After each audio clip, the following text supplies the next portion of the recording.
advance of the state of the franchise, and then Mark Lamping, I thought the president, did a fantastic job at the actual state of the Jaguars, because he said, okay, I want you guys to act like you don't know it's coming and act surprised, even though, yes, you've seen them. And I loved being able to see them in advance and have an idea of what they looked like. So then when I got to see them in person, and I loved that they had the players in the uniforms rotating. First they had the smoke come up, so I loved kind of the drama of it. And then they had the player uniforms rotating in a circle, so you really got to see all of it. I think they look fantastic, and I was able to evaluate them, I felt like, more because I had already kind of gotten the sneak peek. I love them. I like the simplicity of it. I like that the numbers are easy to read, and I love the all-teal uniforms. What do you think? I definitely love the all-teal. I know a lot of fans were a little disappointed because they're still our alternate jerseys, but made by Tim, who's probably a Jaguars Twitter sort of legend. He's a designer, and he actually designed our logo, helmets and heels too. But he was going into like the details of the uniforms and what makes them so special and what makes them unique. And he talked about how using the teal jersey as an alternate will allow the Jaguars in the future to bring back some of those classic uniforms, so some of the retro jerseys that we've seen in the past, and with 2019 being the Jaguars' 25th anniversary, that might be a good year in order to debut those retro jerseys. Yeah, and you get to use them 3 times out of the year, so you get to pick and choose, and I kind of love the let's make this game special. You know, we had the Forever Teal last year, and I thought it was fantastic. It was the Cincinnati game, right? Yeah, we had 2 of them. Right, one in the middle of the season, and then the playoff game. That's when they really brought like all the teal stuff out. So the teal candy, that Major Teal, turned tongue. That's an ode to Major tongue turned teal. Major Teal turned tongue. Yeah. Maybe that was the teal drink that you had something around there. Before that.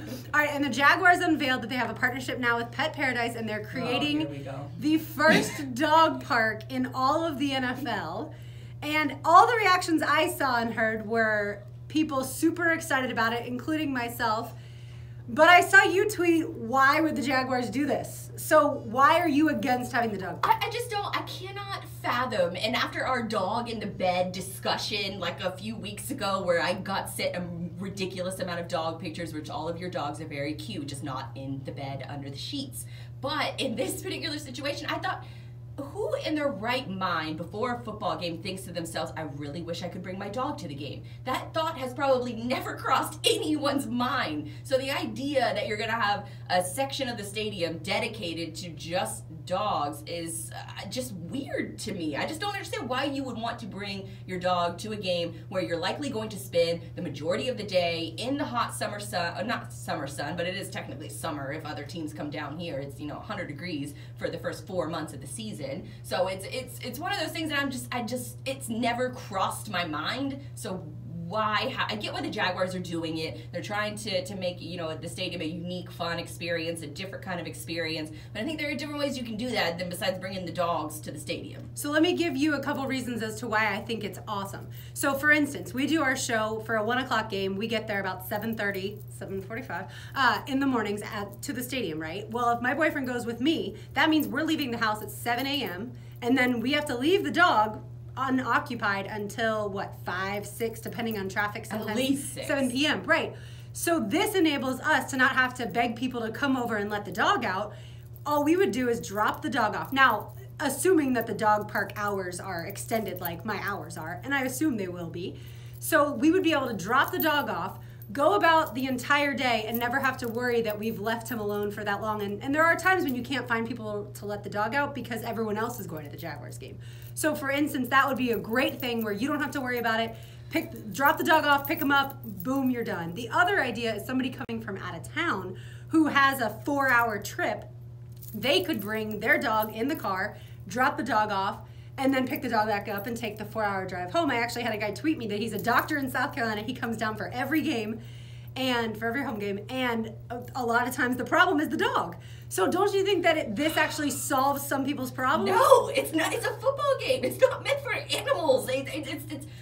We're there to watch a football game. We have spent the past 20 years of this franchise without any dog problems, and all of a sudden it's a big issue. I don't understand. But I think it has been an issue for people who, like I said, if everybody from the household is going to a game, then you end up with a big issue if everyone you know is going to the game also. And honestly, that has happened before. with us. So then you end up with a situation where you leave the dog for like 12 hours. The dog can't, but you've already stay inside been doing for that this long. for how long? And the dog's fine? Well, but that's my thing. But I've always avoided the issue somehow, some way. Like one of us, well now since I work, now Brian just can't go to the games sometimes if we can't find someone to let the dog out. So this really does achieve a solution to a problem that I have had. But it's gonna be like $100 to have somebody watch your dog for how long? At least $100. I would imagine. I mean, Jaguars haven't released any kind of price points for this yet, but I'm willing to bet it's gonna be at least $100. See, I would assume that it's connected somehow, some way to people who are already customers of Pet Paradise. And normally, if you drop your dog off for what they call like doggy daycare, then it's about $25 to $30. It's really not that expensive. So I would assume that people who already are part of Pet Paradise will then be able to use this and not pay that much more. So I think that it ends up being a great solution. Originally, I thought to myself, why would you want to bring your dog to a football game? But then I remembered that the dog's not hanging out with all the people and the screaming fans. The dog's in a bone-shaped pool swimming around going, hey, this is the greatest day of my life. What about the fans who have a little bit too much to drink and they forget their dog at the stadium?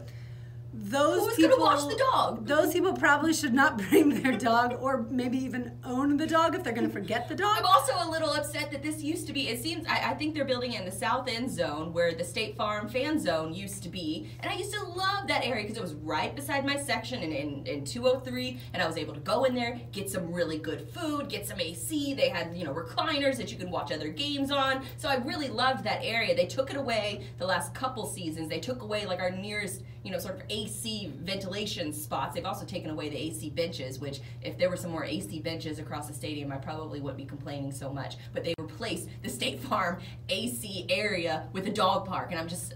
Well, it sounds like they took it away before they put the dog in. Don't blame the dog. I'm just aggravated. I'm just taking it. Tyler, you're a dog owner. Which way on this issue do you feel?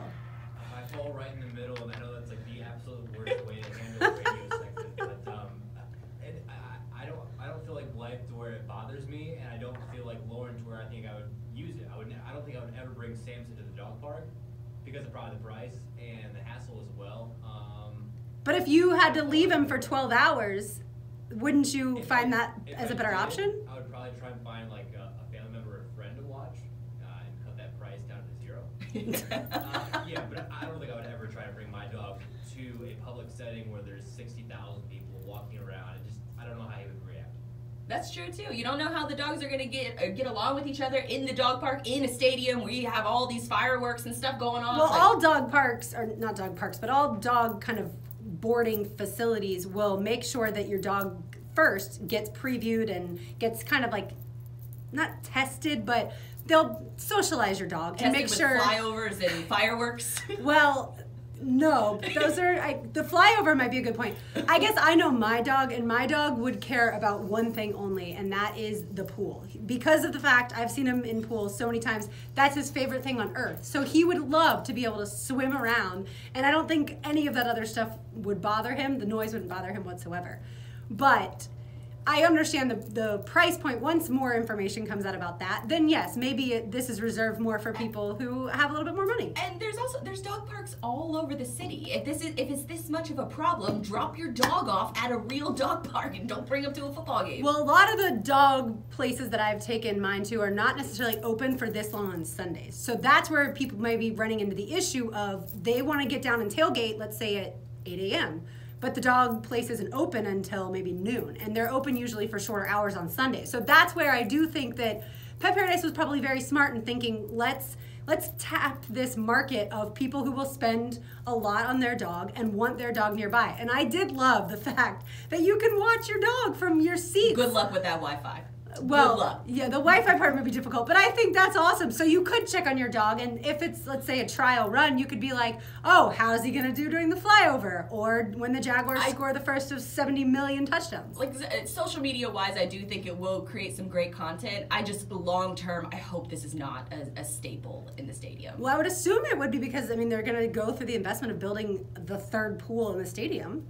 Well, maybe they'll turn that into, like, a human pool or something, because I am have two of those. I am a human and I'm paying to go to a football game. I want to watch football and be, I don't know, just have normal football things around me. And a dog park just doesn't fit whatsoever. I know it sounds like I'm anti-dog. I'm really not. But I don't think the dog park in any shape or form will affect you. That's the one thing I will say is I don't think you'll go to a game and be like, oh my gosh, the dog park's annoying. I heard the dogs barking. I don't think that'll be a remote What if it's like we're on offense and the dogs are barking nonstop?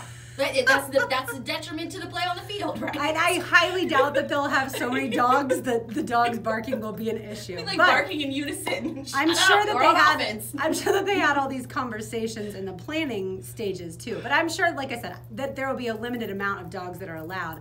Because you can only have so many in a smaller area, which is what it looks like. I think it's going to be kind of the high-end place for the dog to go when the owners are busy. Great. That's all I want to talk with is people who have high-end dogs. Well, the dogs aren't high-end, but they all over the dog Instagram accounts, too. Oh, all right. The Jaguars also announced a concert coming to town. We'll talk about that and a whole lot more. You're listening to Helmets and Heels, built by Dream Vendors Homes on 1010XL. I'm gonna be like, shut up, dog. I bet there literally will be like 20 dogs at the most. Yeah, I don't think that they would be able to fit in there. Here we go. And I really don't think this is a moneymaker for Pet Paradise. I think it's a marketing, branding thing for Pet Paradise. They definitely paid a pretty penny. Yeah, I think this is, honestly, at the end of the day, I bet this is like people who work for Pet Paradise who bring their dogs. Like, I don't know that it's going to be very many dogs off the street who are able to go. You know those pretentious people that you show up to an event and perfect example, the Markets for Makers event was a few weeks ago and there's two people that show up and like wait in line with their damn dog. I'm like, you can't go to a setting without your dog in hand. Like those type of people. That's different. That like can't go anywhere without a dog. Yeah. Get your life together. That's selfish. You want the attention.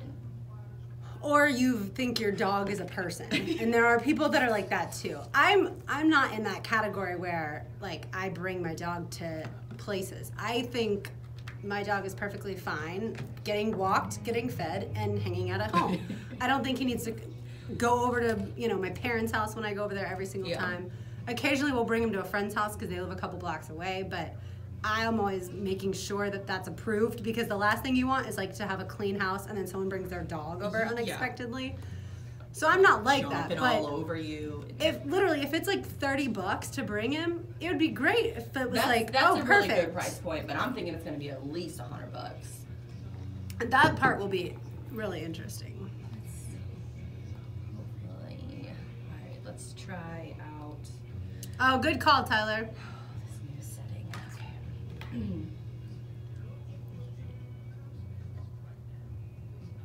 Don't live too fast. So that works. And then let's do this. Welcoming YouTube. Trying out a few new things tonight. So on commercial breaks, probably won't get to it until the next break, but hopefully.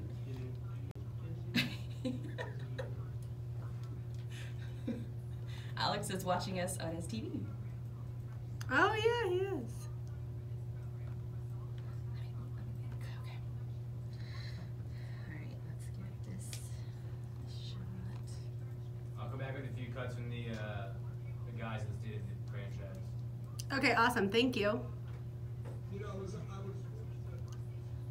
The Rockers. Yeah. I love it. Ricky and Medlock, yeah, and Johnny Van Zant. Yeah. I was born and raised in this town. I'm now 68 years old. And I look back on it.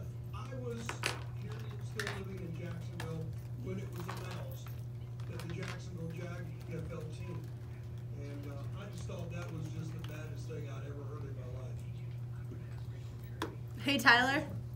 Sorry to interrupt. What time is the live spot? It is this break actually. Okay. 6:30. Okay, perfect. Thank you. I'm just proud to be a part of Jacksonville. Proud to be that I was born and raised here. You guys, we just found out the coach was a big time at the end of the day. So That doesn't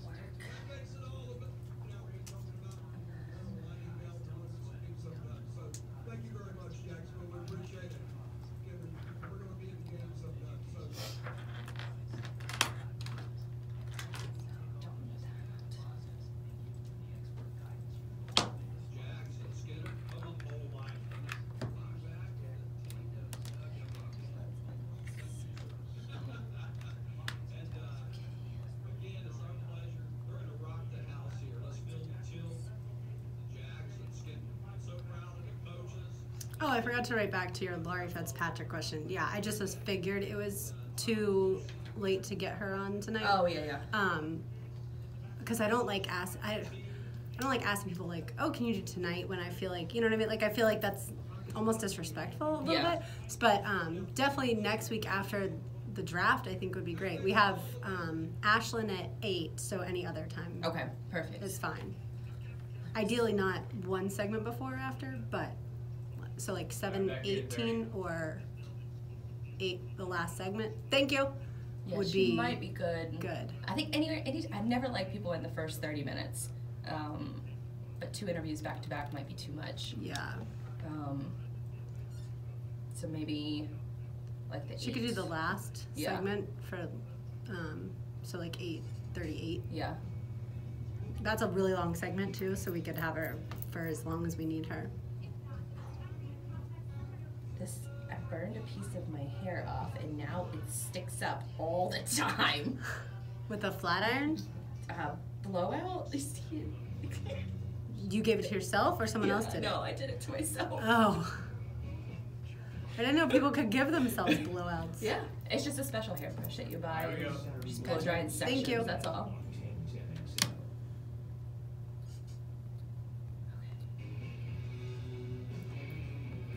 You're listening to Helmets and Heels, built by Green Fibers Homes, Presented by Underwood Jewelers and American Window Products. on 1010 XL, 92.5 FM. I'm just proud to be a part of Jacksonville, proud to be, that I was born and raised here. And you guys, we just found out the coach was a big-time Leonard Skinner fan today. So, Jags and Skinner, come on. So, and I've lived here in Jacksonville my whole life, and I got to tell you, I'm so proud of the coaches, the team, and Tom, it's good to see you back with the team, and Doug, again, thank you, sir. Ricky Medlock and Johnny Van Zant were at the State of the Franchise. Some special guests of Leonard Skinner. And yes, I can confirm that Doug Marone is a big Leonard Skinner fan. He proved it to us when, after the pre-draft media session on Friday, he said, I promise, I listened to Leonard Skinner as a part of my workout playlist. Here, I'll show you. And he takes out his phone and he says, playlists can't lie. I'm not lying. So he showed it to us. It was Eric Church, whom I love, Leonard Skinner, and Styx were all in his workout playlist. Sounds like my dad's playlist. It was just so funny to me that he wanted to prove it to us as if we did not believe him. But yeah, so they were guests at the State of the Franchise as the big announcement was made that Leonard Skinner, Kid Rock, and Jason Aldean will come to Everbank Field Sunday, September 2nd, which is Labor Day weekend. The gates will open at 2 o'clock. The tickets have gone on sale, I believe, and I think they're around 100 or 150, something like that. And then they also said that more things will be announced. It's going to be kind of an all-day event. And I had someone tweet me right away a video of someone yawning, and I thought to myself, how on earth, yes, you may not love this kind of country or southern rock, but how on earth is Kid Rock, of all people, boring? When you asked the question in the email, I was kind of like, how do you think he's exciting? I've never seen him in concert, so... He's a maniac. And so he's got certainly all different styles of music. He doesn't seem to know what genre he's in. Yeah, he started out as a Detroit rapper. Like his and now he's and now country. he does country, right? So, but I think he's electric, and I've never seen him in concert other than snippets here and there or award shows or whatever. But he's always moving all over the place. He's very enthusiastic. I just can't say that he's boring in any way, shape, or form. It's just not. This is a kind of concert that if my dad asked me to go with him, I would, hesitantly. But I lean on the fence of if Sweet Home Alabama is played at a stadium, I would. If Sweet Home Alabama is never played at another NFL sporting event, period, then I would be a happy person. But looking past Sweet Home Alabama, Leonard Skinner obviously has the roots of Jacksonville. They're one of the most famous bands to ever come through here. Sure. And Jason Aldean is certainly one of the biggest names in country music. I've seen Jason Aldean in concert, though, and I'm not that impressed. I've seen him this was years ago, and Luke Bryan opened for Jason Aldean, and maybe that was a mistake on his part because Luke Bryan blew the crowd out of the water, and then Jason Aldean just gets up on stage and he just strums a guitar and sings, and that's fine, but it's not like a performance, I guess I could say. I think it's fascinating that they went from what I thought would be a concert at Daly's Place to at the stadium. I mean, that's going to be a huge amount of people there for the concert. I've been to concerts at the stadium before, and they're fantastic. See, I think this is a really good blend of, if somebody doesn't love country, there's a little bit of that with Kid Rock. If obviously you love country, then you love Jason Aldean. I don't know many people who listen to country who don't like him. And then the Leonard Skinner, I think, is an awesome paying homage to Jacksonville and Southern rock in general. I could see having Leonard Skinner, but Jason Aldean and Kid Rock make zero sense to me. If you're going to appeal to the Jaguars fan base, which I was doing some research for this particular part, and the average age of a Jaguars or a Jacksonville resident is 35 years old. And I would imagine that a very small portion of the average age person in Jacksonville is a fan of all three of those bands. Well, and that's why I feel like they picked a good kind of spread, because if you're under 35, you may love if you love country, then you probably love Jason Aldean. I love country. I'm not excited to see. I would never pay money to see Jason Aldean. That would be that's sort of my spin on Jason Aldean. But then that's also I don't know. It's just it seems like this roundup appeals to a certain demographic, and that's it. And it's like the 45 and older crowd. Then you're lumping me in with the 45 and older. Well, you are an old soul as far as music is concerned. But, Concert organizer, who is your dream Daly's Place? Oh, dream? I mean, you seem very hard to please with concerts, so. I would say probably I would go in the direction of, if I'm trying to appeal to a mass audience, I would go, Drake is out of the question as far as doing something like that, but Drake would be number one on the list. I'd also say put out Bruno Mars out there. He has an enormous mass appeal. Miranda Lambert is somebody that I think could. This is Daly's Place, this is not the stadium. But not the stadium. Right. Well, I'm trying to fill Daly's Place. I thought that we were talking about This concert is at the stadium. This one's at this one's Everbank. at the stadium. Oh, I didn't know that. Okay. Yeah, it's at Everbank, and then obviously what will be TIAA Bank. Yeah, it was originally thought that the concert would be at Daly's Place, and then part of the announcement, was that way they can fill the stadium. And I think they're going to make it, a whole event type of atmosphere too outside the stadium. I think it's going to be very similar to kind of how Country Superfest was, with people outside tailgating and having a blast. Yeah, and then going in at round two. If it has that vibe, then I could see going to it to see, Skinner, and to maybe see a couple of Kid Rock's, more popular songs. Jason Aldean just doesn't do it for me, and that's just a personal taste. But I think if I was the Jaguars, I would be trying to appeal to the younger audience, and the younger audience doesn't necessarily vibe with any of those acts. Well, and the one other thing, I think one of the main reasons that Skinner is involved is Skinner's almost done. This is kind of their farewell tour. Yeah, but so that's why I think it's like, all right, let's make sure that they play at least once before they're done. Sure, I guess. Because the tour dates were announced. This is it's more, to me, it's kicking off the NFL season. It's about the Jaguars, and it's about the Jaguar fans, and you want to pick some acts that appeal to the majority of your fan base and the majority of people who are going to come to the game and spend money. And if the average age of a Jacksonville resident is 35 years old, then those three acts just don't appeal to the majority of that demographic, and younger, in my opinion. All right, when it came to Lot J, it was announced that their idea is to have some office space, then a hotel, a live arena right next to Daly's Place. What did you think about the plans of Lot J? They look beautiful. The renderings look unbelievable. The amount of money that Shad Khan wants to invest in this city and the vision that he has for this city is unbelievable. And he's trying to take the city where it's only dreamed it could ever go.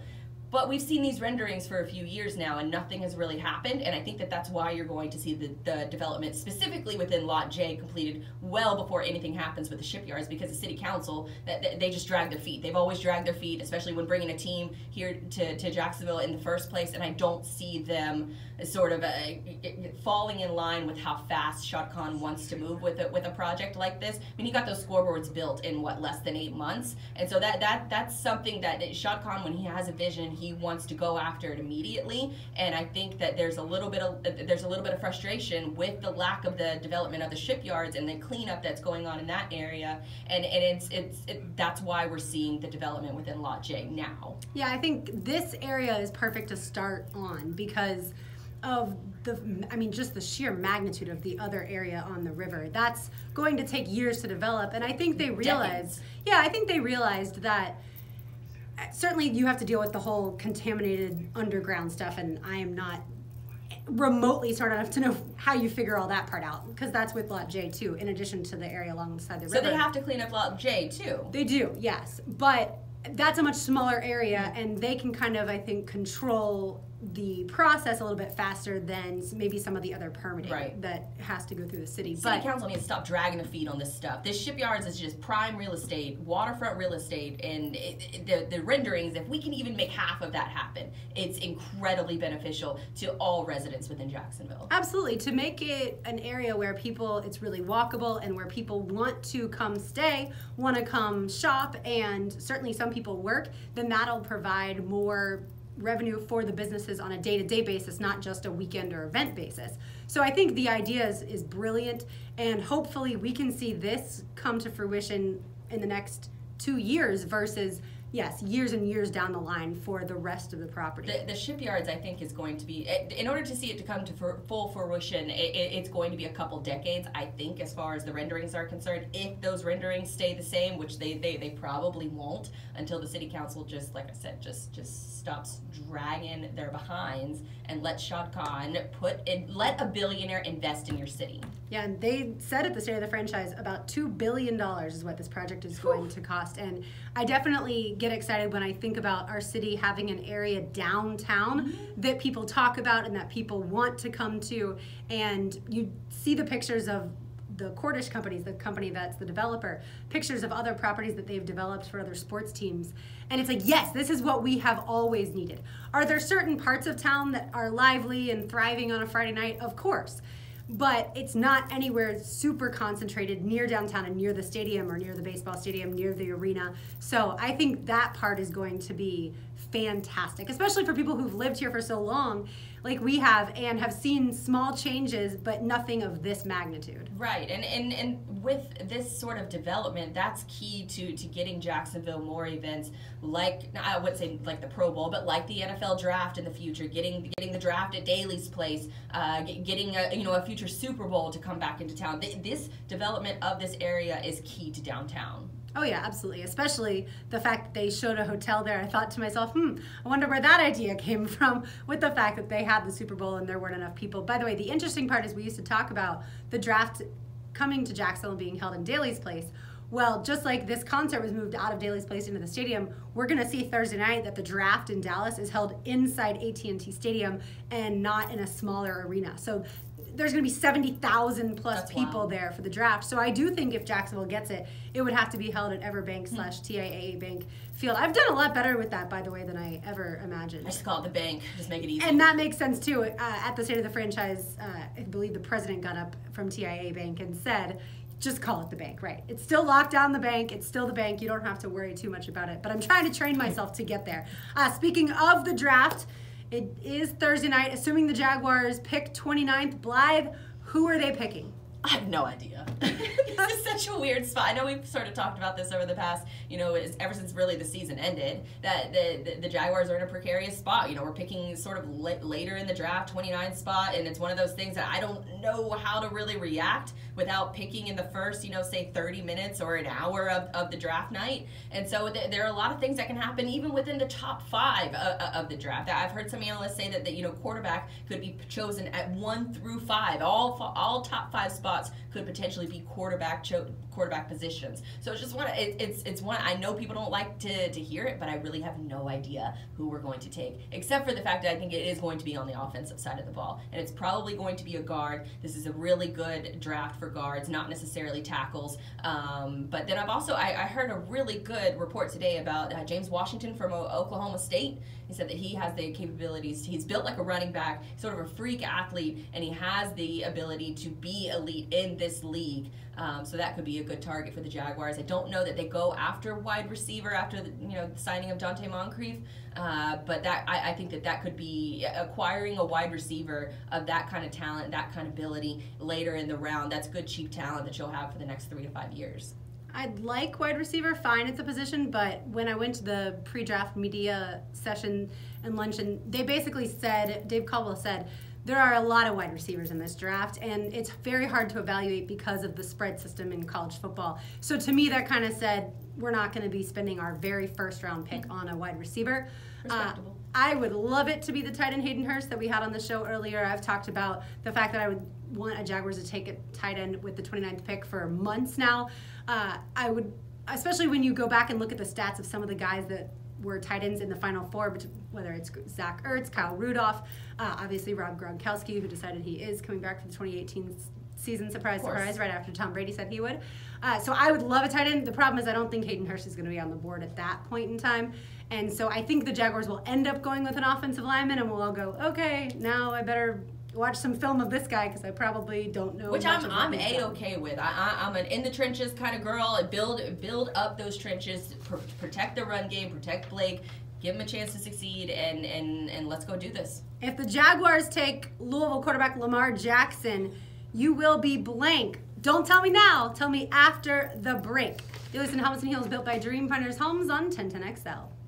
Listen for 1010XL Southeast Orthopedic Specialists. Leaderboard updates from the players. Brought to you by Coastal Equipment, Atlantic Security. Tyler, We're going to try this again. I'm going after this.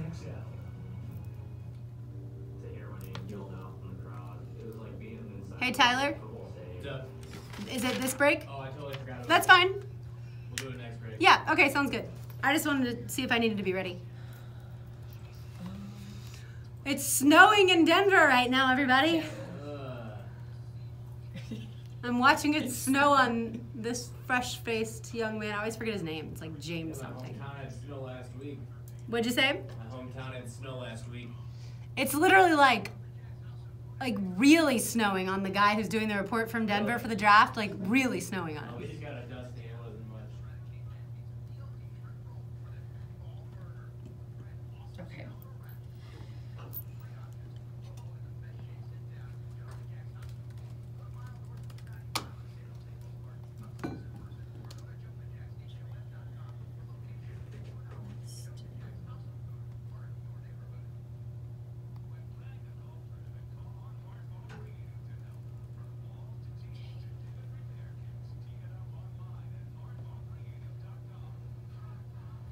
Oh, so after we do Lamar, we can skip the predict the Jaguars record for now. Okay. I wanted to do it when Donna was here anyway, and earlier I was going to reach out, but then she's not really supposed to look at a computer screen or phones right now. Oh, damn. Yeah, so I didn't want to disrupt her. But so we'll do the Lamar Jackson, and then we can get into NBA playoffs. Okay. So you're welcome to bring it back and just hit the Lamar part first, and then we can move on. None of this is working.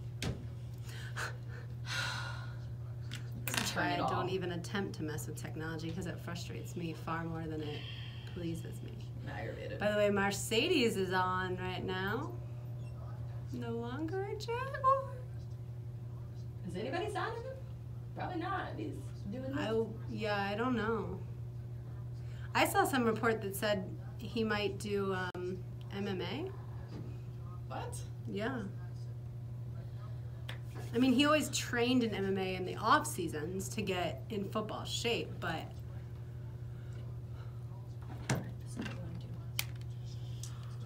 Screw it.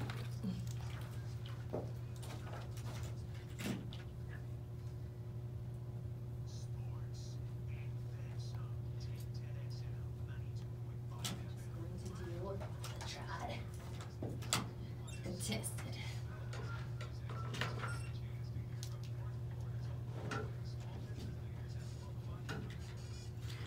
oof. Hopefully they don't allow pit bulls. If I was a pit bull owner, I'd be mad.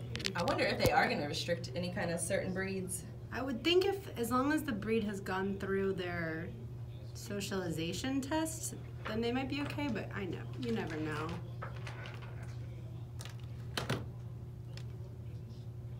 I just know people who have pit bulls are super, especially the rescue ones, they're super protective of the moniker that all pit bulls are dangerous and awful and killers, because yes, some pit bulls are raised to fight, but not all are.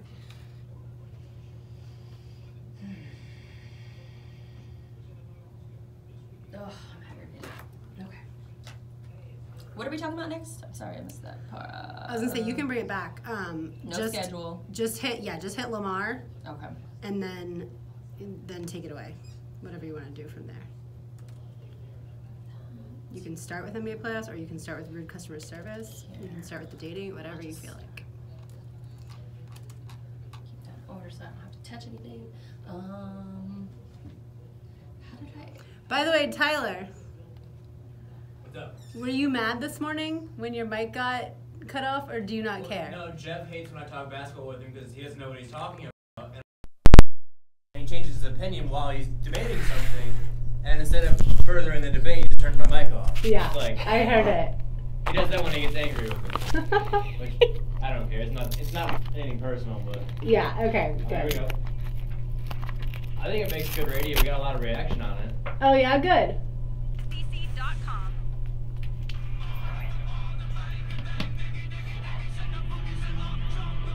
Jaguars football by women, for women, and men.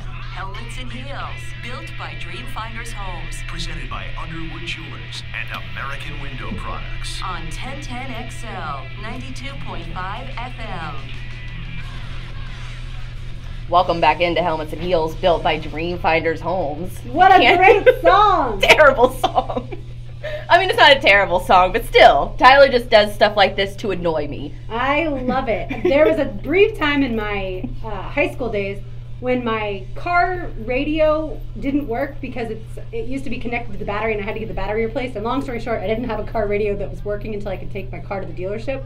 So my best friend brought a boom box in the car so that we could listen to music every day. I just did that 2 weeks ago because my auxiliary cord is busted in my car, but I can't not listen to music. Yeah, well, you know what we listened to? We had the Kid Rock Don't Without a Cause CD. We listened to it every single day. We were in the car for a while, so we listened to almost the entire album every single day. And so I love that album, and it brings me back to those good times. Well, getting into more interesting topics than Kid Rock, we asked before the break, if the Jaguars take University of Louisville Lamar Jackson, quarterback, you will be blank and why? I will be skeptical because I don't think he's got the makings of a good NFL quarterback. I don't think he's accurate enough. And I don't think that his running game is going to translate because NFL defensive ends are so much faster than college defensive ends. So I'll be skeptical. I won't be mad or upset, but I will be skeptical that he's really going to become a great starter in the NFL. See, I obviously I'm a Louisville fan, so I would be ecstatic for this to happen. Not just for the potential of his on the field play, because I do think that as a run first quarterback that he has the ability to play sort of right away, which is why I don't think the Jaguars will take him. But this is a situation where this is a guy that can come into a team, and the team probably has to build around him in order for him to be successful. And he can avoid some of those early hits that a lot of these rookie quarterbacks they take early on because they don't have the offensive line that a lot of these sort of less talented teams or teams that are picking at the top of the draft don't have that solidified line. So these rookie quarterbacks are getting hammered whenever they throw them into pretty much throw them into the fire. You're blaming the line. It could be the quarterback just holding the ball too long. Well, in today's league, you have to get the ball out within 3 seconds, and a lot of these rookie quarterbacks, that's a really tall task to ask for them to do. And so with Lamar Jackson in particular, I do think that he will have to sit for a year in order to get up with the speed of the game and honestly to put some weight on, because he is really skinny. And so I worry about his ability to have long-term durability in the league, but because he can run with those legs, and he does have he's pretty accurate as far as the pass. I know he doesn't have the big arm, but in today's NFL, the majority of successful offensive plays happen with 10 yards or less. I think I've heard this stat. It was probably on your show, Tyler, The Drill in the Mornings, one of your shows, I should say. Something about how a really good NFL quarterback always had more than 60% completion percentage in college, something along those lines. And since Lamar's under 60%, to me, that's where I write him off. Plus, I've watched him a lot, and I just don't think that he can be a really good pocket passer. Well, that's all he did. His final year is his final, essentially, year and a half. That's what Bobby Petrino, the head coach at Louisville, he made him. He forced him to throw from the pocket. So he turned him into a throw from the pocket and use your legs second. Use him as a last resort. And what you saw with that Louisville team is that it was essentially Lamar and everybody else. Lamar was making magic happen out of nothing. And it was one of those situations where I don't think that, I know the bowl game is one of the games that you watched him in, and that wasn't obviously the 4 interceptions or maybe even 6 interceptions that he had during that game. That wasn't a good showing. What about the game that you went to in Orlando and you saw Louisville against LSU?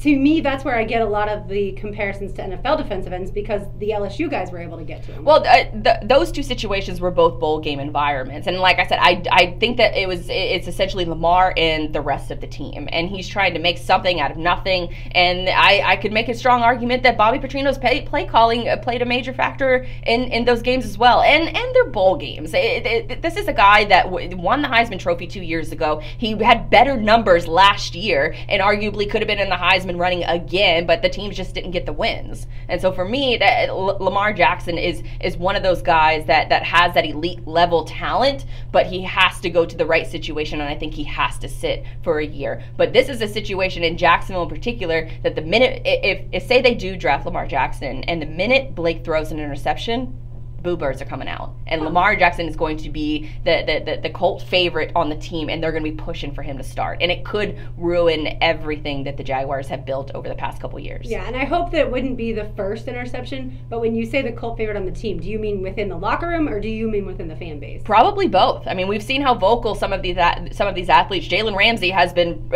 sort of lobbying for a lot of players to come to Jacksonville, including last year's draft in Deshaun Watson, and he wanted him to come to Jacksonville. So this is, I think that could be, you could almost see an environment where a guy like Lamar has so much raw talent, and people are going to be curious to want to see it. Yeah, and that's why I hope that a team maybe like Buffalo takes Lamar. Oh no, don't send him to Buffalo. He doesn't end up here, but I want to be able to see him, and I would like to see him play pretty early on. Doesn't have to start, but play within the first year, kind of like Blake did, and go through the bumps and bruises. But I definitely want to see him in action early on to see what he can do. And certainly, is he going to be the next Michael Vick, or is he going to be another guy who his game doesn't translate? Well, Michael Vick has already said that Lamar Jackson is better than him than he was at his age. Right. And so that's a ringing endorsement from one of my favorite quarterbacks to ever play the game. Yeah, which is why, because you hate dogs. Which is why. Oh no! Which is why, like I said, I hope he goes somewhere. But he's redeemed himself. And I'm not saying he has it. I'm just saying from the person who won't allow dogs in the bedroom, and not just in the bed, but also in the bedroom. No, they can come in the bedroom. You said they have to stay outside the bedroom too. When I'm sleeping, yeah. Okay, so then they have to stay outside the bedroom. But if I'm like getting ready or something, then yeah. You can't allow them in sometimes and then kick them out when you go to sleep. Yes, I can. But anyway, that's coming from that perspective, anti-dog park, and you love Michael Vick, so I'm just putting it all together. All right, let's get to some NBA, shall we? Let's definitely get to some NBA, because I know that I'm a casual fan of the NBA. I really start watching when it gets closer to the playoffs starting, and so this is when I really lock in. And I know Tyler is a huge NBA fan, so we were going to sort of toss him up some questions as far as where we stand. The first round of the playoffs is coming to an end soon, and so kind of wanted to get the biggest storyline that you think so far is coming out of the NBA playoffs. The biggest storyline, for me, it's got to involve the biggest player in the world, LeBron James, and his team, who was looking at a 3-1 deficit at one point during Game 4, but they fought their way back and pull out the win, and now they're tied going back to Cleveland. Some people were writing them off, including me. I thought the series was over. I thought the Pacers were clearly the better team so far, which is rare for a LeBron-led team. So for me, so far, that's the story. Because the champion Warriors are kind of boring. They're playing in the 1-8 matchup, and no one's giving the Spurs a chance. In the Eastern Conference, the Raptors are getting some trouble, but, I mean, no one made them a pick to really go to the finals, because you always pick LeBron's team, even though they're the 4 seed.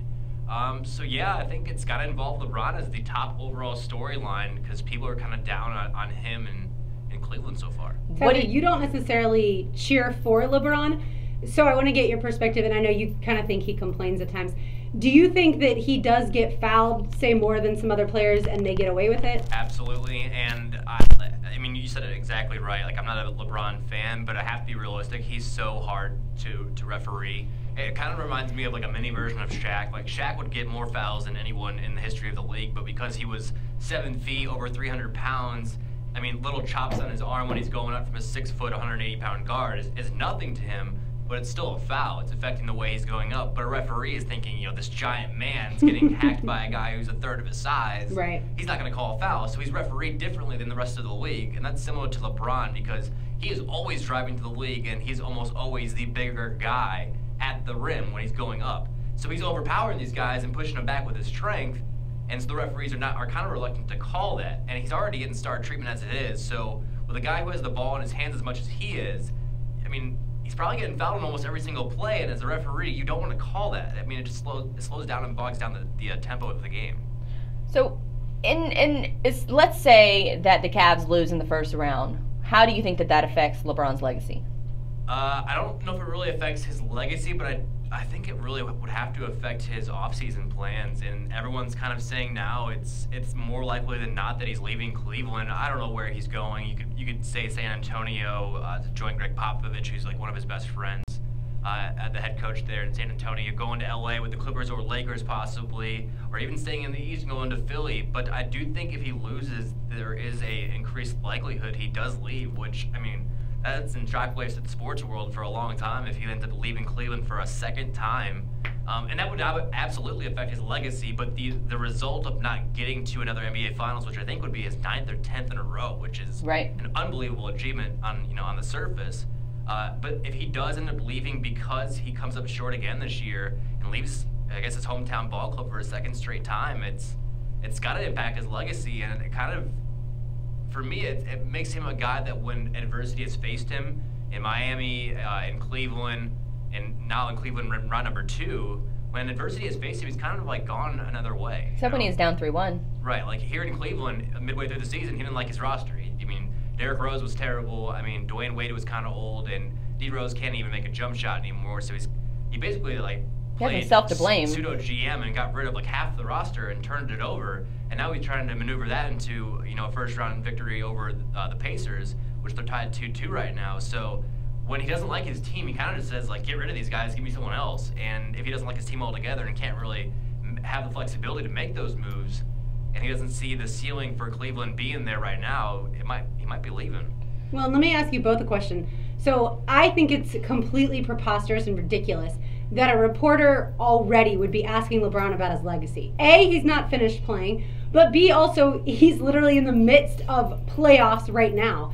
And so to me, it's just, I think, like I said, ridiculous, and I think it's unprofessional borderline to ask him about his legacy currently. Does it bother either of you that he has to answer questions about that right now? No. I mean, I think it's a fair question because of the fact that LeBron is just such a. I'm a huge LeBron fan. I traveled up to Madison Square Garden just in order to see him play because I wanted to be able to see one of the greatest basketball players of our entire lifetime play the game.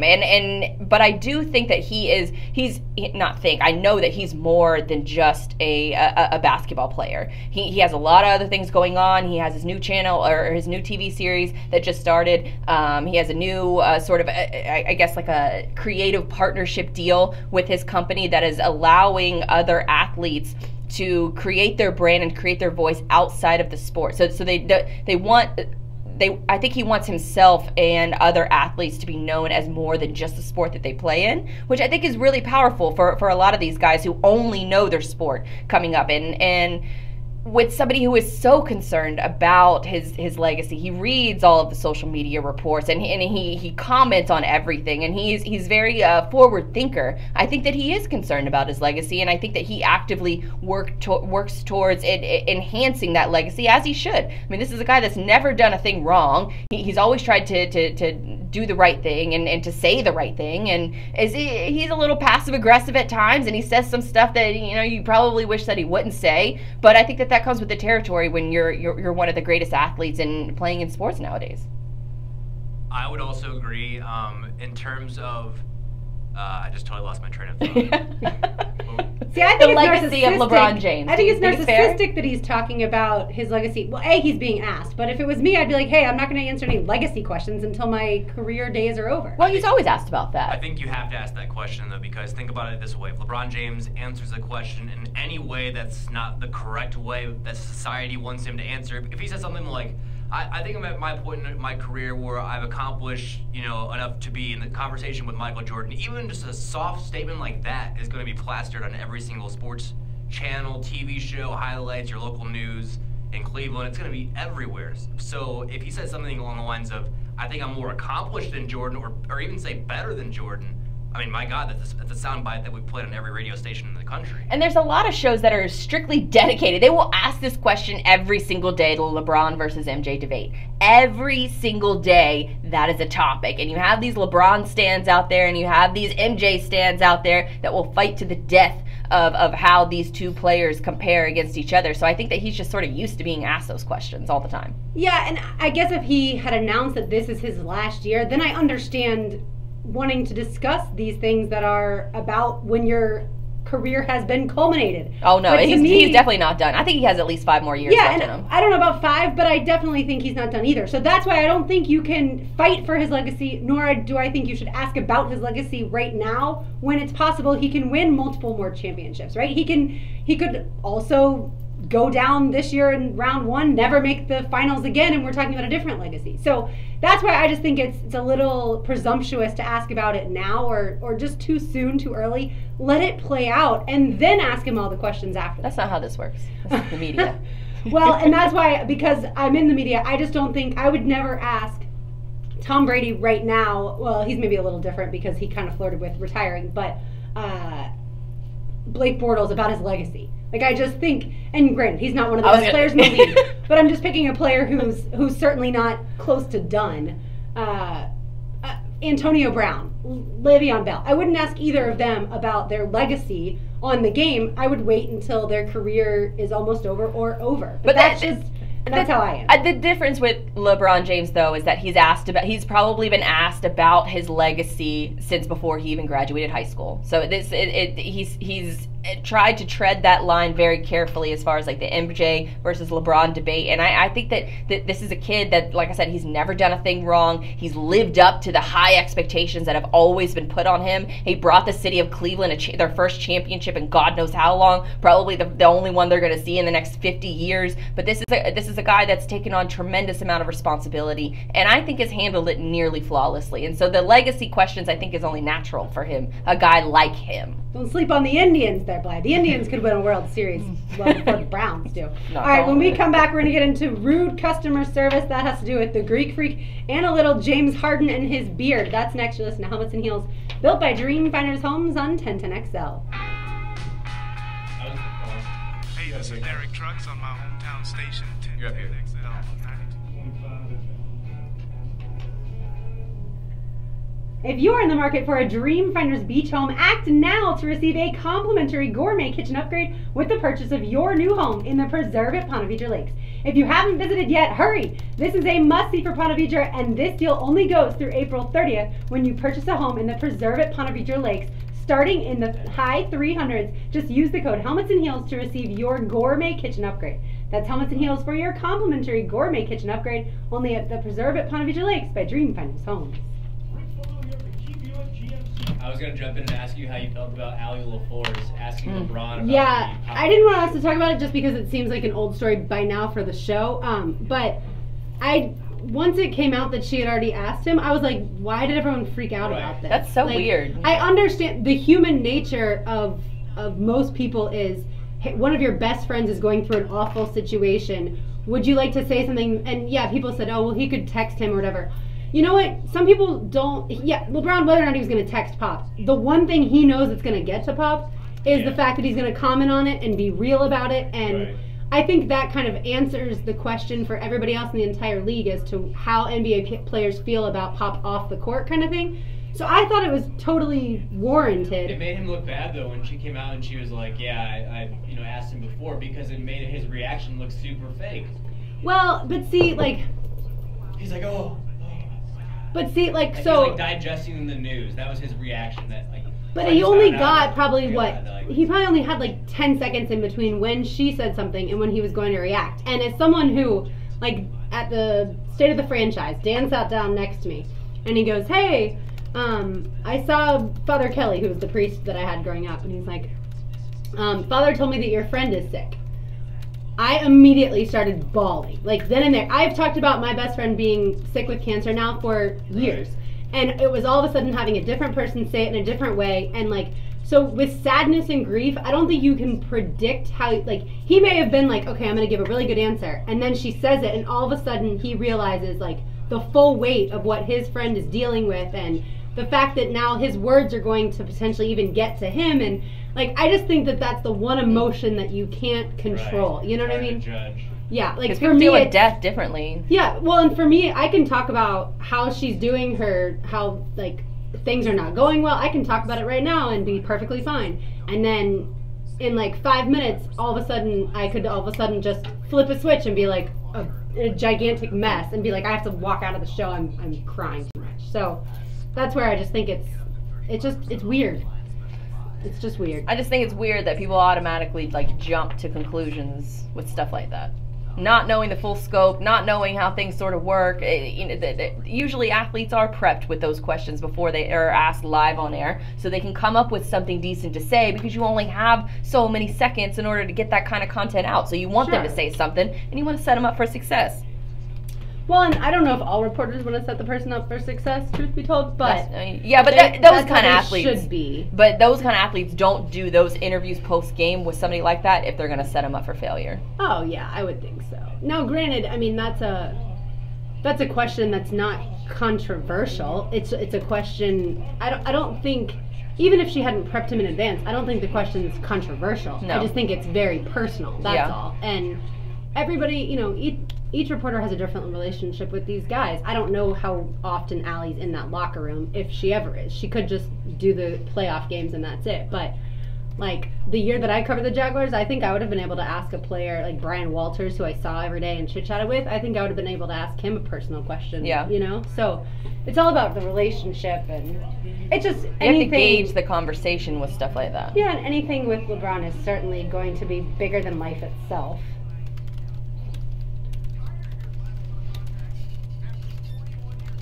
Saquon Barkley just had a girl?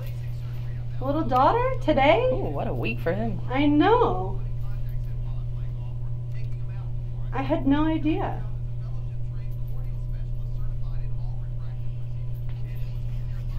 Thank you, Alex. I had my settings wrong. You guys want to see what I'm dealing with? This complete failure. Back here in a minute. Spent all weekend Thank you. setting this up. It's awesome.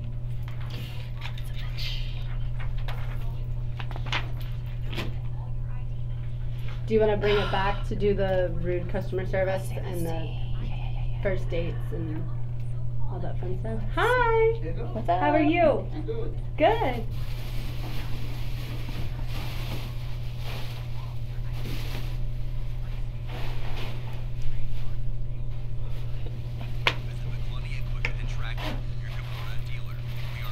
When I know it's quarterback.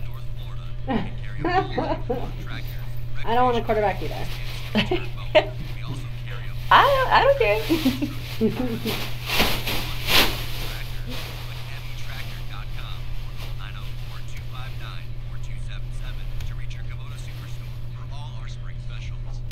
Playmakers, newsmakers, and AFL insiders join Jaguars There you go. today on the McGowan's Heating and Air Conditioning Hot Seat Hot. Listen to Mike and Tony 10 to noon for the inside stuff. McGowan's, the official heating and air conditioning partner of the Jacksonville Jaguars.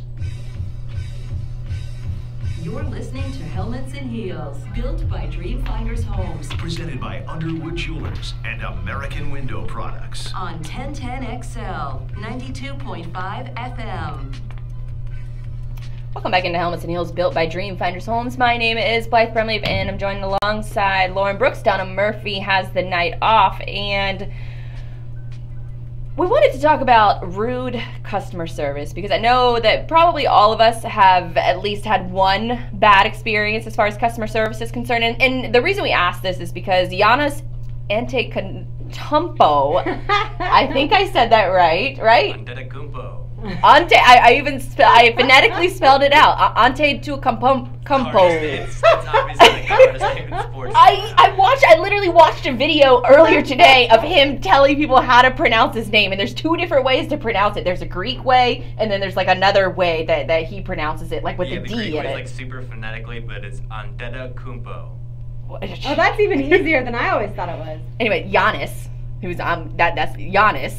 But he was after the Bucks game. They won over the Celtics. He apparently waited for more than 10 minutes at a local Mexican restaurant, and when nobody helped him, he quietly left. And this left a lot of sort of media reports. Obviously there was TMZ footage of him sort of awkwardly waiting and not getting served, and so they sort of spun it into a situation where he can't even eat in his own hometown after a big win. So a lot of people were blaming this Mexican restaurant and saying that they had terrible customer service.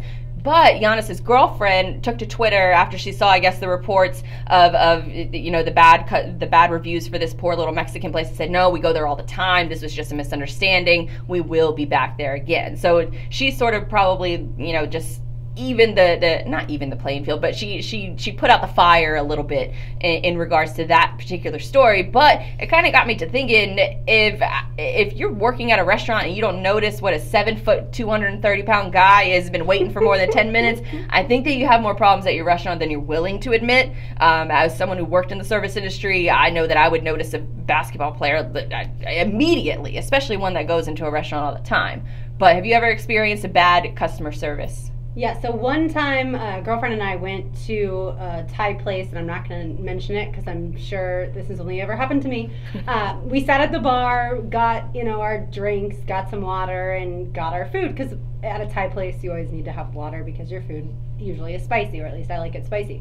Well, this one particular time, I'd been there several times, this one particular time my food came out way spicier than normal. Well, the bartender never came back. Like, I don't mean didn't come back for a few minutes. I mean, like, I couldn't eat my food. I drank my entire water, ate all the ice, drank all of my friend's water, ate all of her ice. I still, was having, a little bit of an issue, swallowing.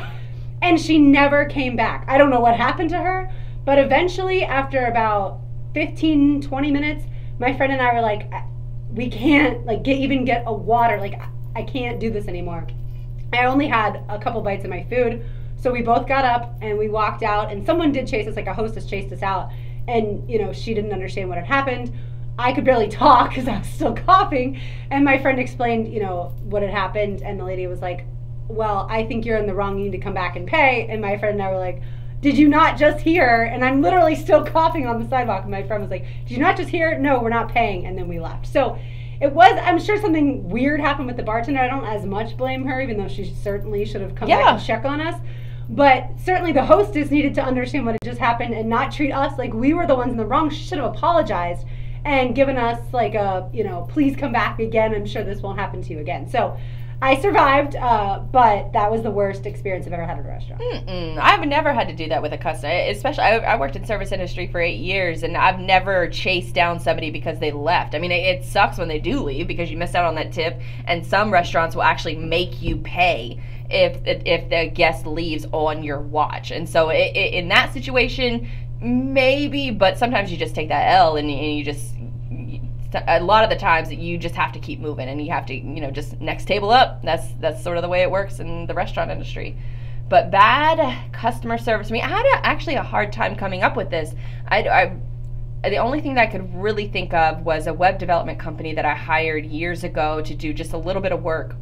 And if anybody who is sort of, I guess, probably unfamiliar with web development, usually when you work on a website, you work on a copy of the website, but it's not live on the internet for everybody to see. And so the reason for that is so you do all your testing, make sure everything works properly before you push it to the live site. But this company in particular, I had already paid them, and they worked on my live site, and they ended up breaking it, and the site ended up crashing. I was furious. I had to pay somebody else in order to come back in and fix it, and everything that they had done wrong in order to get the site even, working correctly again. And when I tried to get my money back from them, they refused. And then they completely ignored my emails. I sent email after email, got no response. Did you file them with the Better Business Bureau? No, well, they were based out of the country, so I had no sort of retribution as far as that was concerned. And so they never got back to me. So what I did instead is I found their social media profiles, and I sent them direct messages first on Facebook and Twitter Still never heard back. And so I left him a bad review. Left him a bad review on Facebook, and that's when I finally heard from someone. And they were upset that I left them a bad review. And they said, we'll give you, half of your money back if you take the bad review down. And so they gave me, I was scared that I wasn't going to. They bribed you. I was scared that they weren't going to give me any money back. And so I said, okay, deal. And so they gave me half of my money back, didn't take the review down. And I was like, no, you're not going to do this to someone else. And then they tried to give me an additional $100 in order to make up, because I spent like $600 with them. And so I ended up getting like $400 of my money back. But my argument was no, other people need to know about this. You were a shady business person. You didn't respond to any of my emails. You only responded to a bad Facebook review. Did you take it down? No. Oh, I got my money. I got $400 of it. I didn't get the full $600, but to me, like looking back on it, that couple $100 was worth it if somebody else saw the review and chose not to spend money with them. Yeah, absolutely. And certainly there are times when you fly, which your flight may be canceled or delayed, and it feels like you're getting the worst customer service of all time then, because the people there don't have any answers. And they're not really that compassionate usually either. That makes me think of another situation. But I will say, like, usually as long as the airline gives flight credit, it's not usually an issue that's somebody's fault. It's usually like a mechanical issue, and so in the end I'm always glad that I wasn't on the first plane that had the issues. So I try not to get too upset about that. But I do wish that there was a way for them to communicate directly. Like, I don't want to have to sit at the gate for 6 hours and watch the board. I feel like you should text me directly exactly when my flight's going to be, exactly which gate I need to be at and when, and then send me maybe an alert like 30 minutes before, hey, reminder to get to your gate. Because when we flew recently to Puerto Rico, our flight was delayed, and I understand that happens, but it was delayed by 6 hours and we never got updates. So we could never go wander throughout the airport and relax because we were constantly not sure when the flight would be leaving. So that part was just really frustrating. That airlines, I think I can't believe I didn't even think about that. But I was on a flight from Jacksonville. I was going out to LA, and I had to get a connecting flight in Chicago. And I guess the flight leaving out of Jacksonville was delayed by like 10 minutes.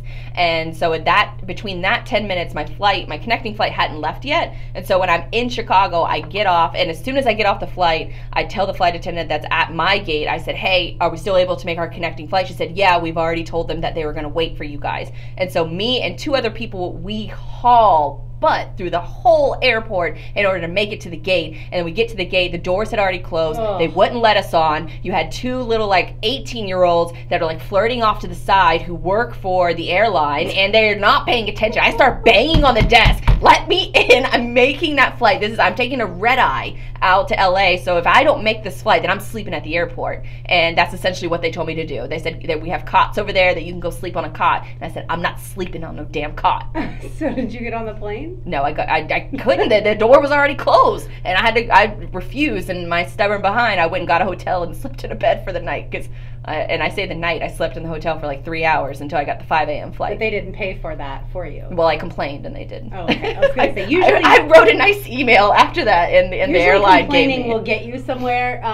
But I like when, like for our instance, the airline went ahead before we even complained, went ahead and gave us a credit. Like, we had a credit on our flight account before we even landed in Puerto Rico. So that was really efficient, and I like not having to complain, because I'm not someone who likes to get rude. Like, I know some people kind of get a high off of yelling at somebody or complaining to get their way. I don't enjoy that whatsoever. I just want to be nice to everybody, and I just also appreciate if my money goes towards what you promised me, which is a flight that lands at a certain time, and if it's not going to, explain it, or give me some water if I'm choking on spicy food. And it's just I'm not asking for much. It was so maddening to stand at that gate to see the flight sitting there, and it sat there for probably 15 more minutes. And they could have easily opened up the door and let us all in after we just ran through all of Chicago O'Hare Airport, and after the lady told us they were holding the flight. Like, none of this was our fault, and they still, even after all of that, they said that you couldn't even reschedule with them, because I had never had a flight delayed, especially one at night where I had to go get a hotel or anything. I was like, what do I do? Where's my luggage? Like, I don't even have my luggage with me because my luggage made the flight, but I didn't. Ooh. So it was a frustrating situation all around. And then they send you to phones. They send you to these automatic phones. You can't even talk to somebody actually at the counter and explain the situation. You have to go to an automated phone, and then you go to a call center, and then the call center people don't speak English, and it's frustrating all around.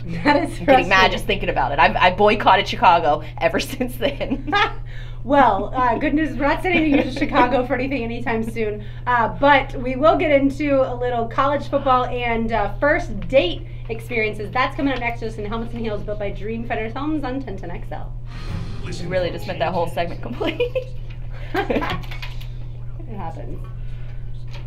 I know it's not the city of Chicago's fault, but I remember saying during that trip, I'm never fucking coming to the city ever again. I was so mad at the little couple that's all flirting to the side. I'm like, I'm out of breath. Yeah, Let I me don't on really that goddamn flight. understand why when they shut the gates, it's like shut forever type of thing. That's and the flight attendant at the other gate, she had already told us, no, we're holding. It wasn't our Right. fault the flight was delayed. Right. The plane was still there.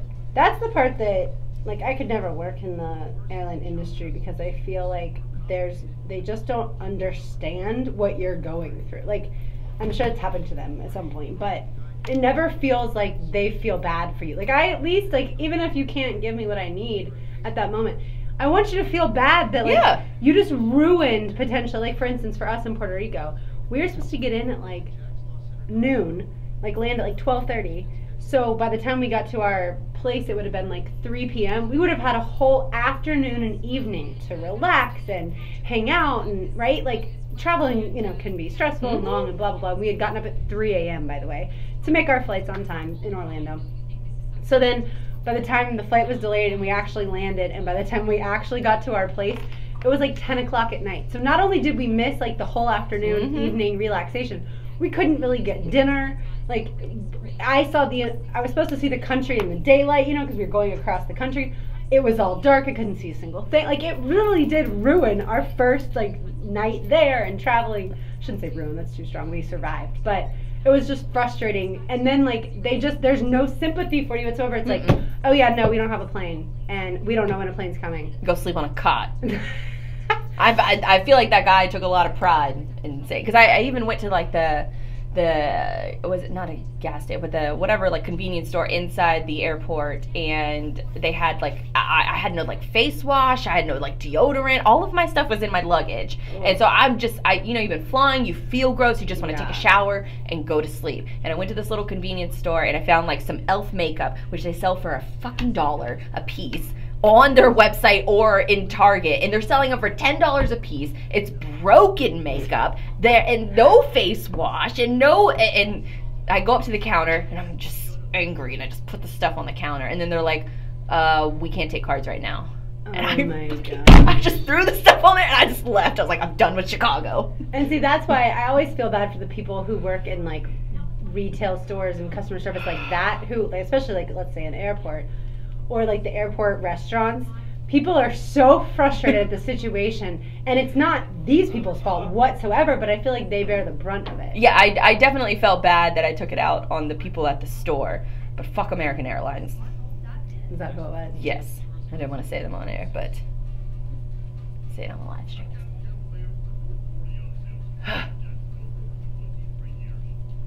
Oh, our pick's up next. I can tell everybody who we pick.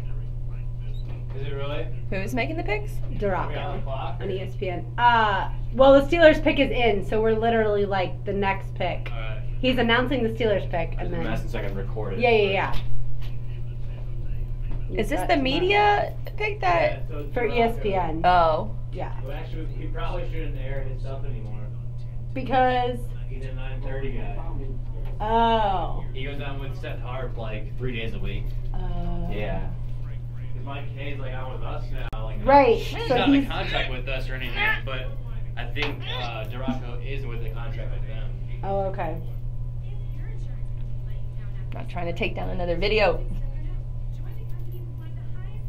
Had to take down last week's video. Why? I think. Yeah. Can't hear me now, can ya?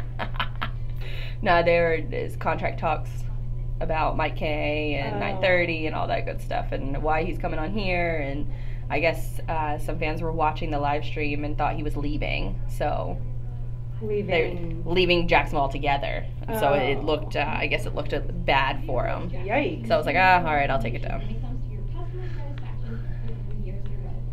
And then Tyler was saying, wait, can they hear me? Yeah. Okay. Oh, that's the commercial volume that's going off. But then the conversation about, I guess, the new chick and all that good stuff too. That probably shouldn't have made it to the live stream. Oh yeah. And that's why I'm trying to get some commercial break options, but that setup is not working. Well, if you can mute it, then isn't that just I think that counts as a mute. Because this mic picks up our in-break conversations. Because I don't want people to just like tune in and just like see us just. Because nobody's going to watch that. Of course, they went to break. Each blog is brought to you by Superior Fence and Rail, where quality matters.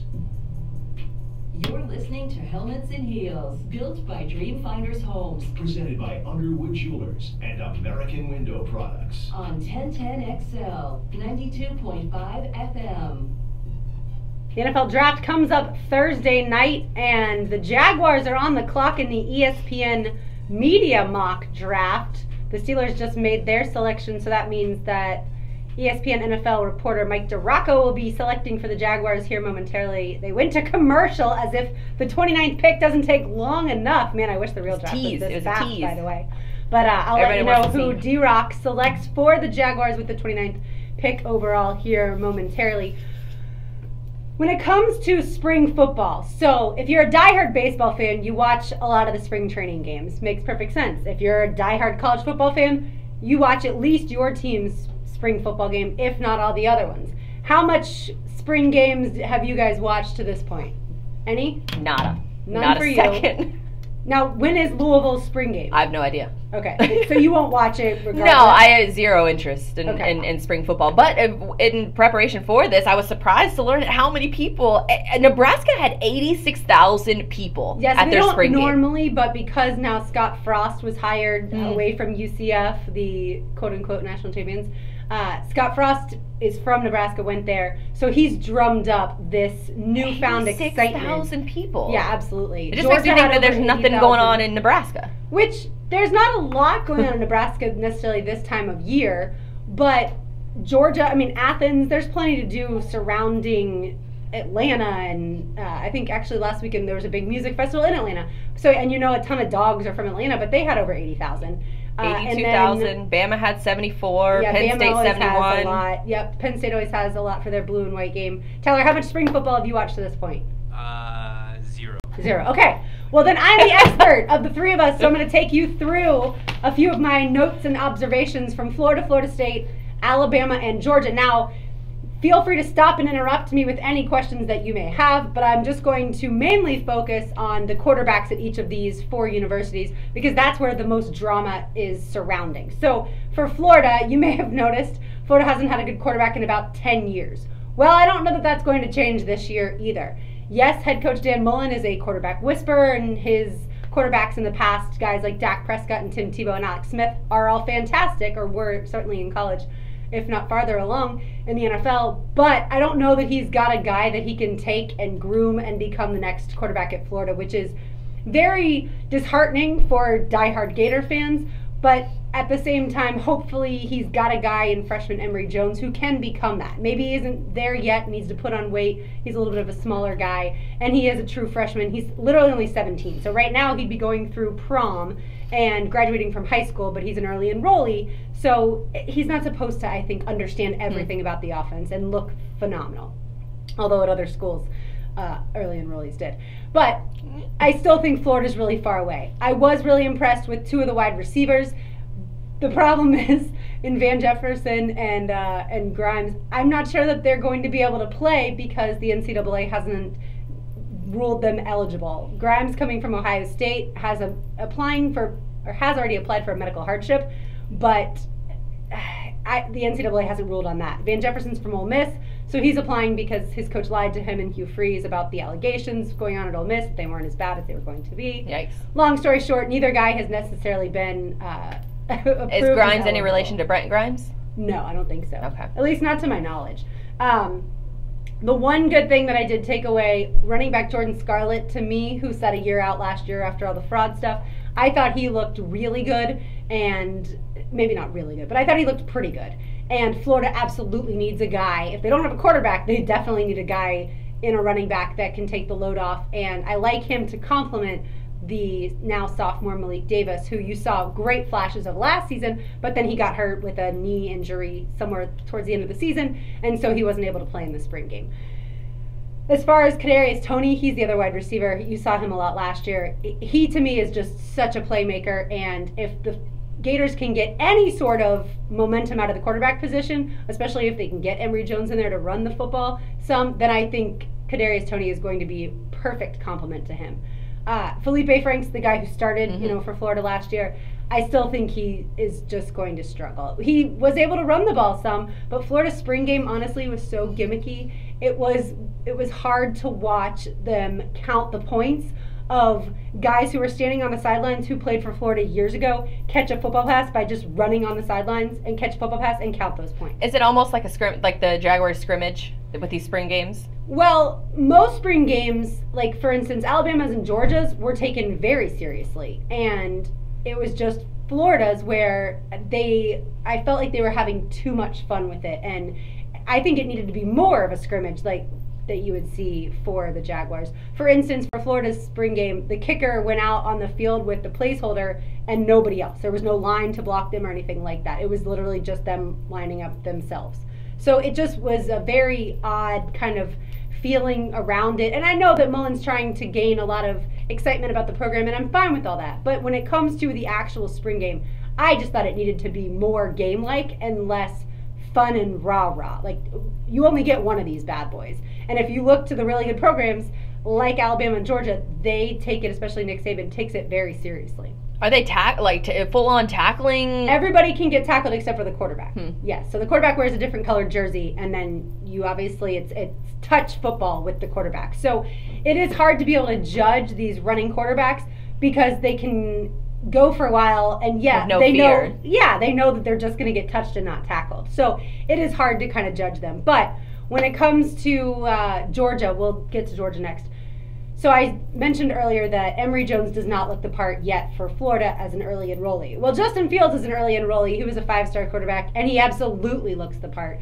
And it's frustrating that Georgia had 2 quarterbacks last year that could start in Jacob Eason and Jake Fromm. Jake Fromm ended up winning the battle after Eason got hurt.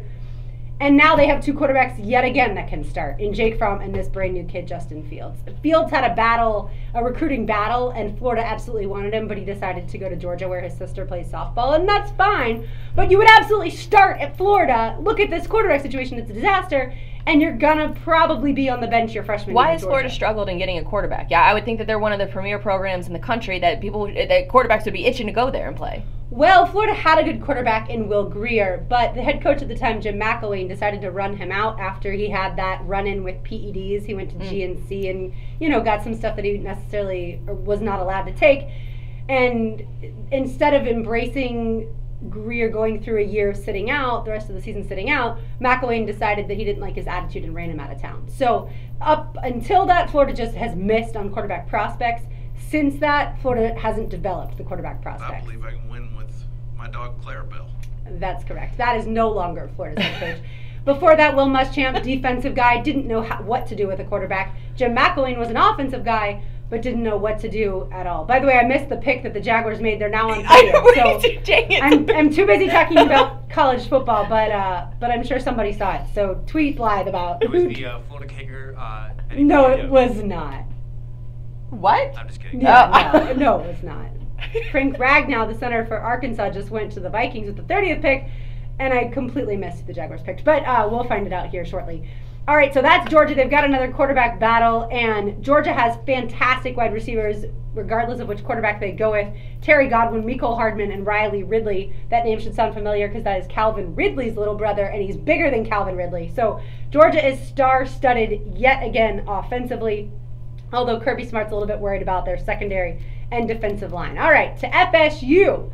So you know all about DeAndre Francois and the issues that he's had, right, Blythe? He just recently got in trouble with some drug stuff. Well, wasn't he on the Last Chance U as well? DeAndre Francois was not. That was DeAndre Johnson, I think, who originally went to FSU and then had to leave due to a bar incident and hitting a girl. So DeAndre Francois last year started in the game against Alabama, but he tore his ACL in that game, so he had to sit out the rest of the season. Enter James Blackman. He started the rest of the games for Florida State. Skinny kid, kind of had to learn the offense as he went, but certainly got progressively better. Well, everyone kind of expected it to be a quarterback battle between DeAndre Francois and James Blackman. However, DeAndre Francois apparently is having some attitude issues, and certainly head coach Willie Taggart is not liking that. He wants everybody to be And that's not the guy he recruited. And that's not the guy he recruited. Well, he wouldn't have recruited Blackman either because he just got there this year. But in the Florida State spring game, DeAndre Francois could still not participate, but you got to see both Blackman and then the third string guy, Bailey Hawkman. Both of those quarterbacks and plus DeAndre Francois, all better than any quarterback that Florida has. I'm going to keep beating that drum. I will say that if you're FSU, you are going to absolutely love wide receiver Tamarion Terry. And they have a redshirt freshman running back in Kalan Laybourne who looked fantastic as well. So Florida State to me is reloading. As long as they can fill in some of the spots on defense with that talent going to the draft, they're going to be just fine. And finally, I'll get to Alabama. Another quarterback battle. Do you remember the national championship game, Blythe, when Jalen Hurts started the game? Alabama was down at halftime to Georgia, and then in the second half, Tua Tagovailoa comes in, and Alabama balls of wins steel the to make game. that move to pull that quarterback. Absolutely. So now there's a quarterback battle legitimately in Alabama between those two guys. The only problem is you didn't get to see Tua in the spring game because he's got a hurt thumb. So you did get to see Jalen Hurts. He did not have the best of games, but Nick Saban came out after the spring game, the A-Day, and he said he's not worried or disappointed in Jalen Hurts. But I do think Tua will end up being the starter. He's a better pocket passer, and he can run the football as well. And then finally, they have a third-string quarterback, Alabama does, that I think is better than Florida, and that's Mac Jones. He's out of the bowl school. I don't necessarily think he's going to see any time playing unless maybe Jalen Hurts decides to transfer and he's the backup quarterback and something happens to Tua, or if Alabama's up big in games. But again, all of these schools, I think, have 2 to 3 guys that are all better than the starting quarterback in Florida. And Bama's front seven is, again, going to be ridiculous and give every quarterback fits that they play. Any questions on my roundup of the spring game? I am trying desperately, but I'm trying desperately to find. I would have more questions if I could find who Duraco just picked as far as the Jaguars are concerned, but there's no mention of it on Twitter. And there's no buzz at all. It's driving me crazy. They're talking about it. I feel like D-Rock should have. No, he says watch. He said to watch it and make the pick.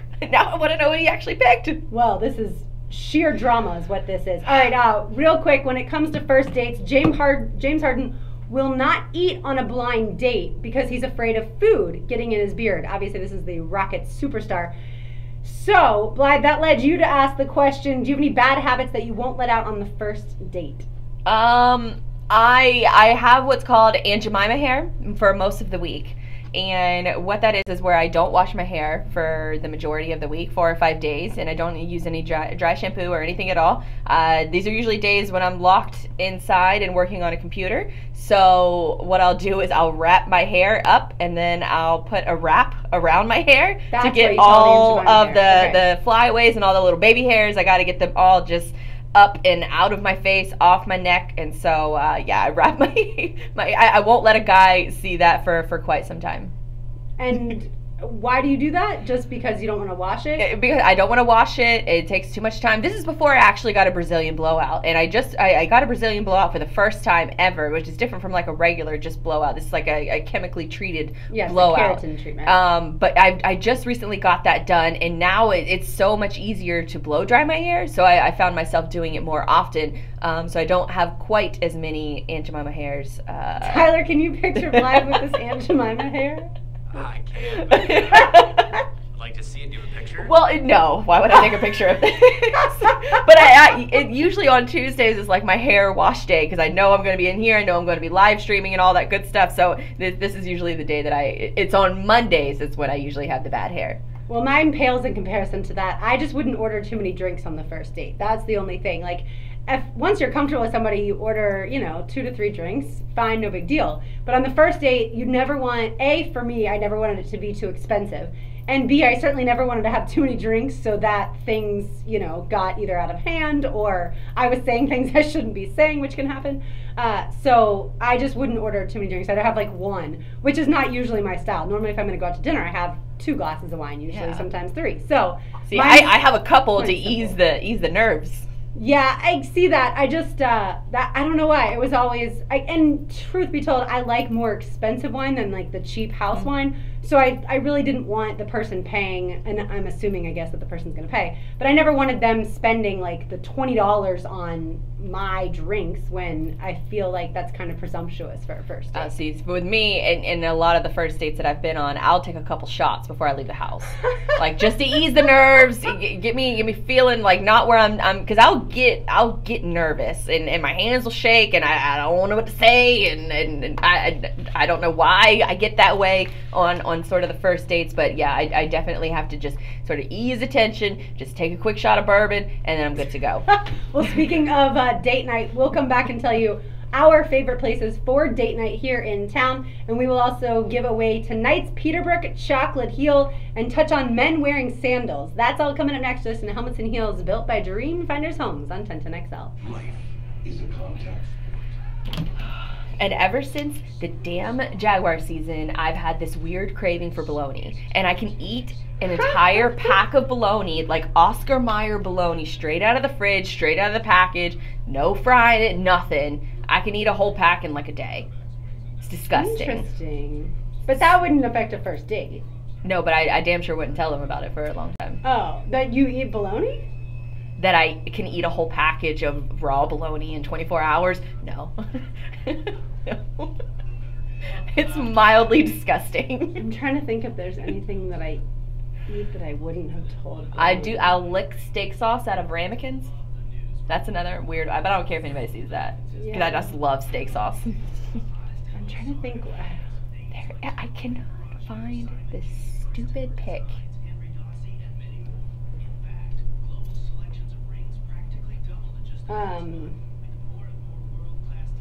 Are you still dating the same guy? Mm-hmm. Okay. No, he hasn't. Well, has he seen my crazy hair? That's what I was going to ask. He's seen my crazy hair in the morning. Not wrapped, though. No, okay. Which is it's essentially just a headband. A very large headband. But you've been dating for how long? Like Christmas? So almost 5 months? Yeah. And he still hasn't seen it? He's seen crazy hair. He just hasn't seen me wrap it. Yeah. Which is not a huge deal. But that's not, okay. Yeah. But I don't... Yeah, I don't... It's not like you're going out of your way to prevent him from seeing it at this point. I think... Yeah, no, he's... I haven't gotten too drunk where I throw up in front of him, which is nice. That's always my worst fear.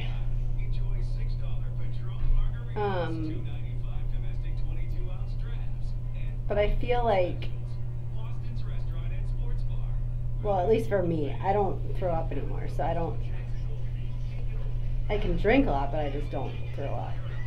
I haven't not thrown up in a while, but it's probably about a year ago that I went to a concert and I don't know. We drank champagne before the concert. So we drank a whole bottle of champagne before the concert. Then we went to Intuition, had a beer there, and then went to the concert and had bourbon and gingers. That was a recipe for... I should have known. Sometimes all the mixtures. Yeah. I still can't find this pic.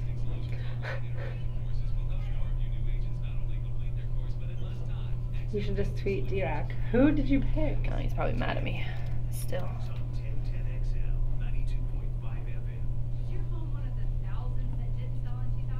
What the heck? He hasn't tweeted it out. I think they're done with the... Oh, wait. Here we go. If they keep showing, that's 1 through 5. All right. Show us 6 through 10.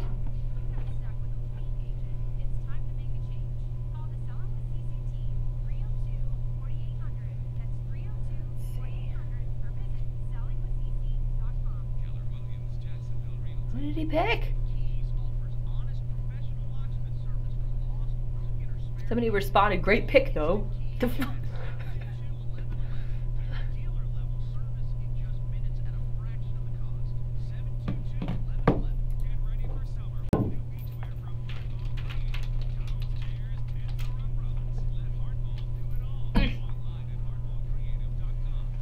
Bet they just have it on ESPN's site. Alright, back here, 45. Thank you.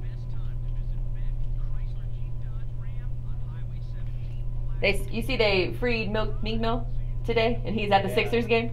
Yeah, they had him like ring the pregame bell at half court and everything.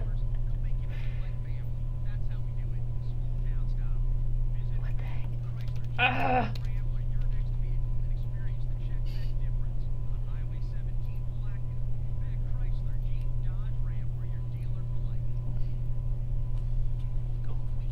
Alright, here we go. Thank you.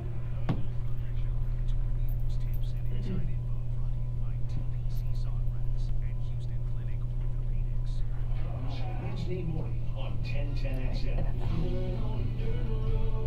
You're listening to Helmets and Heels, built by Dreamfinders Homes. Presented by Underwood Jewelers and American Window Products. On 1010XL, 92.5 FM. One segment to go on Helmets and Heels, built by Dreamfinders Homes. And Tyler, our fabulous producer, Devitt, just needles Blythe with every music choice, and I absolutely love it. This is one of my favorite Jason Aldean songs. This first one. I love it. You can't hate this song. No, I don't hate it. I hate what you're trying to do. Play great music. Absolutely. I love it. As he laughs when we come back from break when I give him the side eye. Moo ha ha ha. We're moments away from giving away tonight's Peterbrooke chocolate heel, and starting next week we will get right back into a dose of Daly's Place with Ashlyn Sullivan. She's the digital reporter and host for the Jaguars.com website. So we're going to talk to her all about what's coming up at Daly's Place and the Jaguars as well. So you'll catch that every Tuesday night at 8 o'clock on Helmets and Heels, built by Dreamfinders Homes. All right, when it comes to the best place for date night, Tyler, I'll start with you. Oh, yeah. Starting with me, when you brought up this segment idea, the first one for me was Topgolf. Okay. It gets you out, you can drink, you can eat, it's on your feet. Expensive. I hate the movie route. The movie and Yeah. dinner, like, that is such a typical, like, terrible first date idea. You don't get to talk.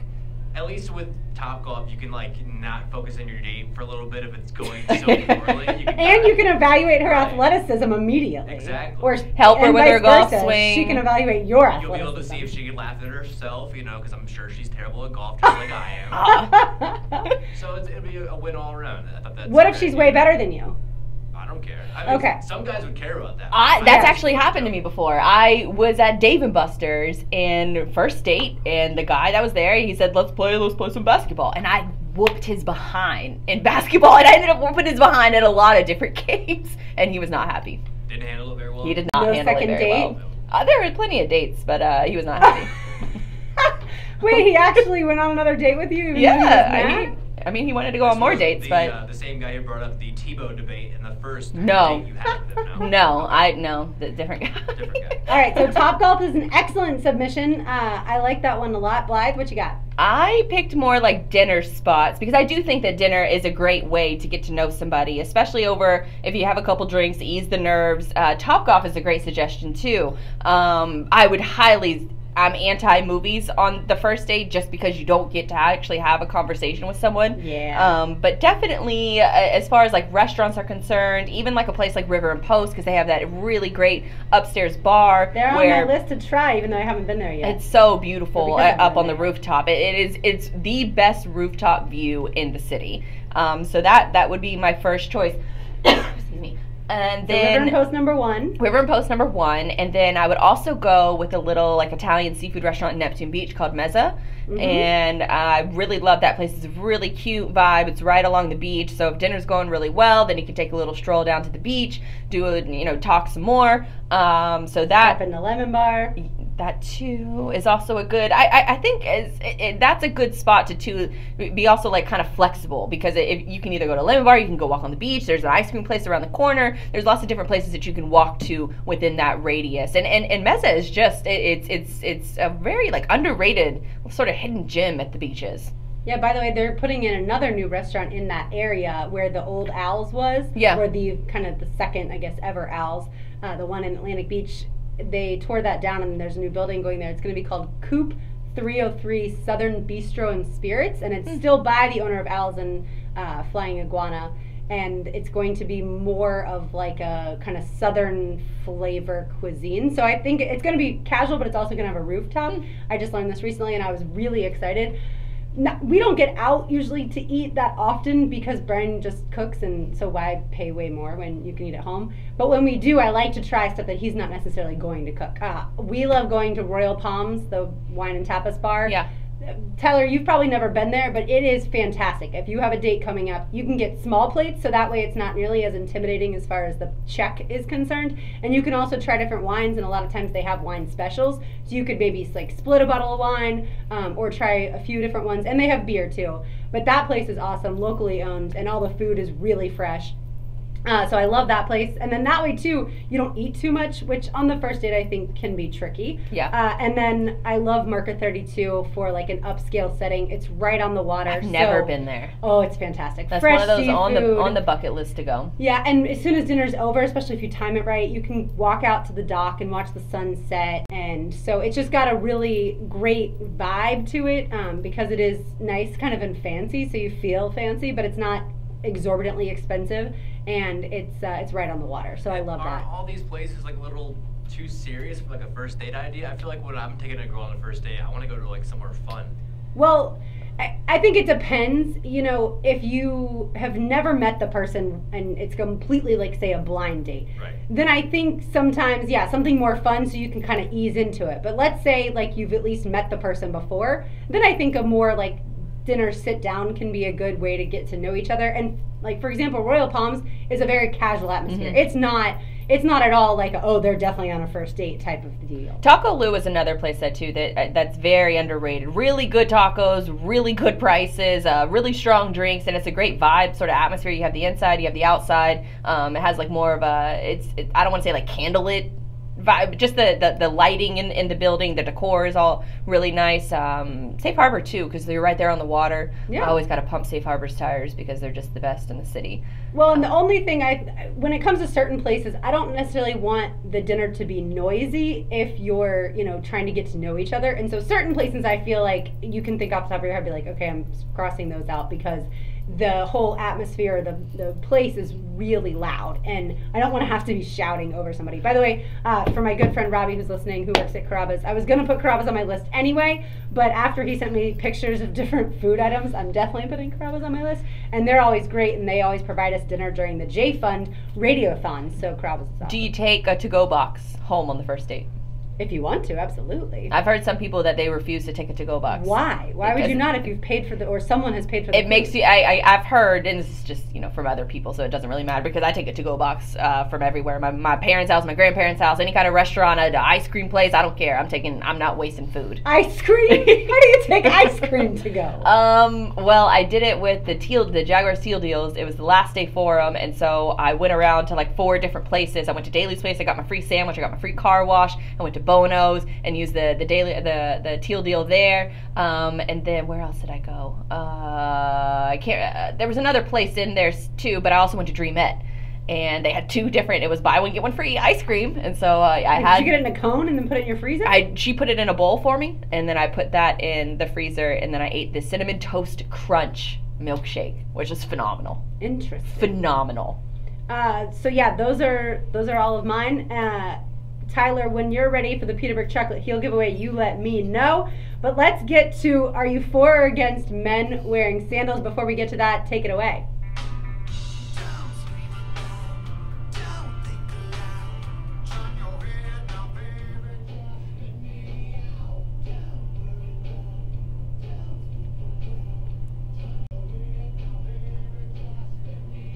You know the drill. Text into the 1010XL text line driven by Duval Ford, 641-1010. First person to correctly guess the name of the artist or the name of the song. Remember, this artist will be headed to Daly's Place in 2018. You will be tonight's Peterbrook Chocolate Heel winner. Well done, Tyler, as always. All right, Blythe, are you for or against men wearing sandals? I just thought men always wore sandals. Is there a line drawn in the sand between flip-flops and sandals? I think it depends on what they look like, because if you didn't see this tweet that sort of went viral over the weekend, there was a list of men's shoes, and they have all of these shoes on one side that said, men's sandals, and on the right hand side it said acceptable shoes or acceptable sandals for men to actually wear, and it was nothing. So there are people out there who are firmly against men wearing sandals whatsoever. And I think just living in a coastal town, I think it's probably different for us, that I've grown up seeing men wear flip-flops. My dad wears flip-flops. I think the only condition as far as sandals and flip-flops are concerned is that you have to get regular pedicures. You can't be walking around with no janky feet and these crusty toenails and things like that. You got to actually put some work into your feet. Does your dad get pedicures? No. He needs to, though. Sorry, Dad. Tyler, you live in Florida. Do you wear sandals? I wear sandals. I would draw the line at Birkenstocks. Men should not wear Birkenstocks. And why is that? I don't have a reason for you. I just don't think they should wear them. Yeah, see, I personally... It's an odd look for me. I think absolutely... I mean, sandals are far more breathable in the heat. So I think flip-flops are absolutely the way to go. I do see where sometimes sandals can be gross. Like the old school, what we called slides, like, like the Adidas, like shoes. Those are coming back. Yeah, I'm not a fan of those. I'm not a fan also of the Birkenstocks. And I don't know why either, Tyler. They're not, to me, what I picture a guy wearing. But I think flip-flops are absolutely right. I've heard some guys with flip-flops, they don't wear them to, they won't wear them to bars or like Jaguar games because of the splash back whenever you're at the urinal, which is disgusting to even think about. So I guess if somebody is standing too close to you on a urinal, there's the splashback that could potentially get on your feet. Well, and I think typically just walking through parking lots and tailgating and stuff like that, going to concerts, I completely understand, because I'm like that. I don't like to wear flip-flops or sandals a lot of times when I'm doing that stuff, so I'll wear either like Vans or cowboy boots or something just so that I'm not having to have dirty feet. By tailgaters where we broadcast for game days, that bathroom, there's a sign in there that says no feet washing in the sink. It's a permanent sign. Experienced it before. Yeah, yikes. All right, Julio Jones, Atlanta Falcons wide receiver, has skipped off-season workouts so far and has deleted Instagram pictures of himself in Falcons gear. How do you feel about this? I think it's a little petty. But I think he's paid as the top receiver 3 years ago. Now he's seeing some other receivers get paid more than him, but that's the way it goes. So, yeah, don't you think it's childish? Yeah. I mean, definitely if you plan on staying with the team for long term, it almost seems like he's ready to it's almost like a breakup, like he's ready to just move on. Like he's deleting all the couple pictures and he's ready to be branded as a single man. I do think that it's an extremely passive-aggressive way to go about something. Social media is for the promotion, I understand, of your brand and things like that, but you're still a Falcons wide receiver, so deleting those pictures just seems like you're slapping your boss in the face almost, like you're no longer proud to be a part of that organization, an organization which gave you $50 million guaranteed. So yes, other guys may be making more, but that happens every single year in the NFL. So I just feel like he needs to, I think, handle this, go about it in a different way. Have his agent talk to somebody, but I'm a big believer that you show up to workouts. I don't believe that, I understand they're called voluntary in the NFL, but I don't think that they are such a thing as voluntary. That's you get paid a lot of money to go be with your teammates and work out with them and build that team chemistry. That's all part of what leads to winning a Super Bowl. So I don't think that guys should ever skip if they're under contract. It's just, I don't know if it's like a negotiating tool that he's trying to get more leverage. I don't know how this gives him more leverage, but maybe he's seeing it from like a loyalty perspective, that he doesn't get if he doesn't get the contract that he thinks that he deserves, then he's not going to promote this brand, he's not going to promote this company, and he's not going to use his platform, which he doesn't technically own his own social media accounts, but they are his, and if he doesn't want to promote the Atlanta Falcons, then it's his prerogative to do so, but it comes across as petty.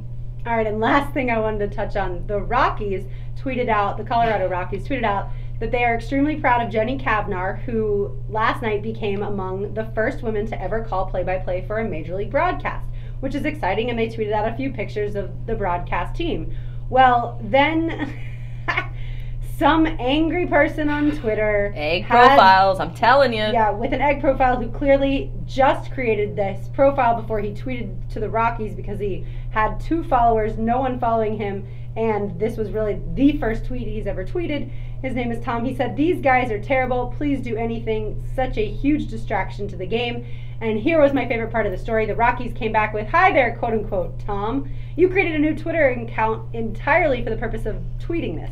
Delete your newly created account and take a moment for self-reflection." Could they have said it any better? No, it was a perfect execution. I wonder, with tweets like this, do they have to get it approved by higher up management, or is this just the person who's in charge of the social media account and he just has to send it? Because there's never anything good that comes out of these accounts. And Donna started to notice too. She didn't believe me about a couple months ago when I said this. Don't ever take anything serious from someone who has an egg profile, which I guess they've changed the egg profile to just like a person now in order to encourage people to upload their photos. But if they don't have a profile photo, or it's a dog, or if it's an American flag, there's probably not going to be a good opinion coming from it. Well, if they have, let's say, the American flag, and then they have their picture in their, what is that called, like the background header photo? The header. Yeah, if they have a picture of themselves in the header photo, whether it's either the dog or the American flag, is it a little bit more acceptable to you then? Yeah, but to me, if you have anything but your photo, you're trying to hide something. Got it. That's and based off my experience, if you have, I don't even respond to people that don't have a real photo. If it's like a picture of a random dog, or like I said, just an American flag, there's probably not going to be something good coming from whatever you have to tweet. He's never had an Abby. He's always had like a.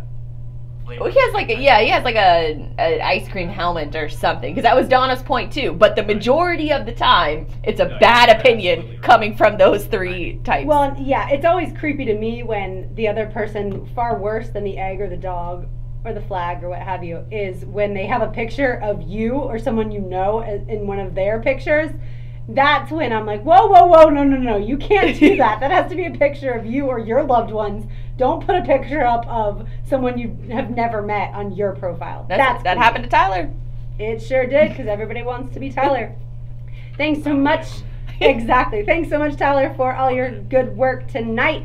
Of course, stay tuned for Hacker After Dark with Andrew Gibson. That's coming up next until midnight. Donna will rejoin us next week.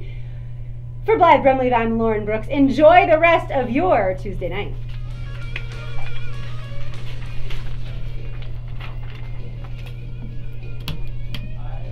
Bye, YouTube. We'll see you back here next Tuesday night, 7 to 9 p.m. with less malfunctioning bells and whistles.